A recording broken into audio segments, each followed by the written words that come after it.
Thank you, Secretary Hooker. Now I'm going to recognize member alternating between Republican and Democrat sides for 5 minutes of questioning.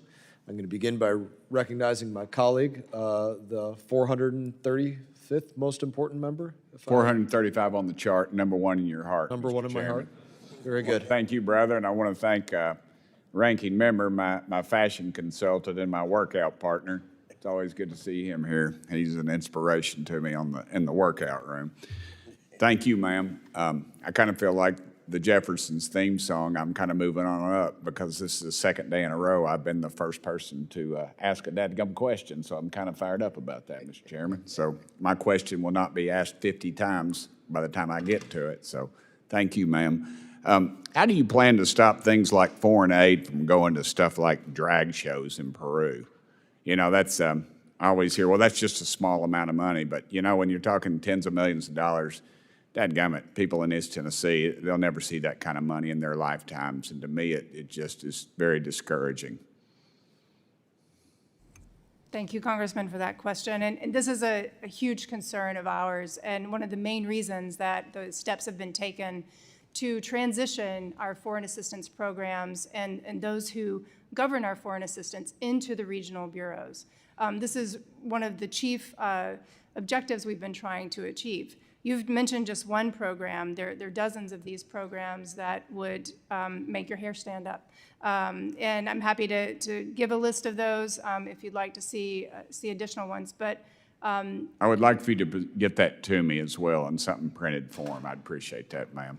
Yes, sir. I always ask that, and they always agree and say, oh, I'm going to get that to you, and I never get it. So I'd appreciate that, ma'am. Yes, sir. Well, I've got a good staff sitting behind me. They're taking notes, and we'll make sure to get that to you. Thank you. But, sir, just to underscore, this is one of the main objectives of moving foreign assistance into the bureaus, so that we do have political leadership governing these programs. And not only are they going to not implement these type of programs with hard-earned American taxpayer money, but they're also going to be able to tailor programs to have the maximum impact in the regional area of responsibility that these bureaus cover.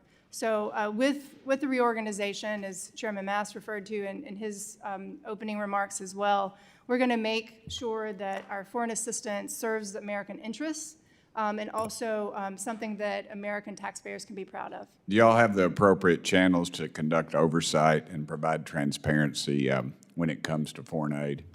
Yes, sir.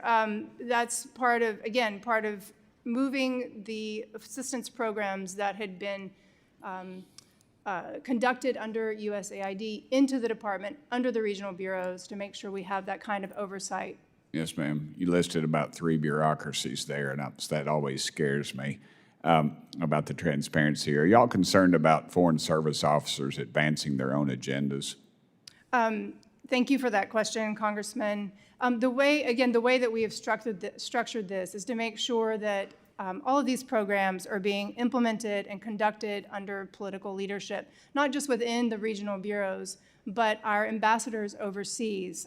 They're answerable to the president. They are the president's representative in each of the countries that they've been dispatched to.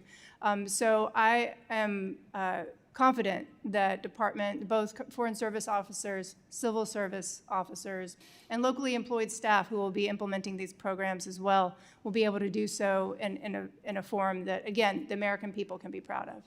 Y'all, how can you take more of the approach of teach Amanda fish approach? I love to fish, but I love that analogy. Are y'all doing that more now than just putting people in a food line? Yes, Congressman, thank you for that question. Indeed, that is another objective of our foreign assistance going forward, that we're able to graduate countries that we provide assistance to from just being dependent on that assistance to be able to provide for themselves, or that regional partners are also able to pick up part of the burden. The objective is that we will no longer have long-standing dependencies on U.S. foreign assistance, but that these countries, as I said, would graduate from those programs. Okay. The two things I would hope that we'd promote, this isn't in my notes, but I think we used to do a really good job of this before we got, I think, led astray, is we should promote democracy, and I think we ought to promote capitalism. I think we've done a pretty poor job of that in the past, and I would hope that would be at the top of y'all's agenda. I think that's a couple of things that, at least in the early years, we did a pretty dadgum good job of. So thank you, ma'am, and I yield back the remainder of my 1 second, Mr. Chairman. Thank you. Thank you, Please.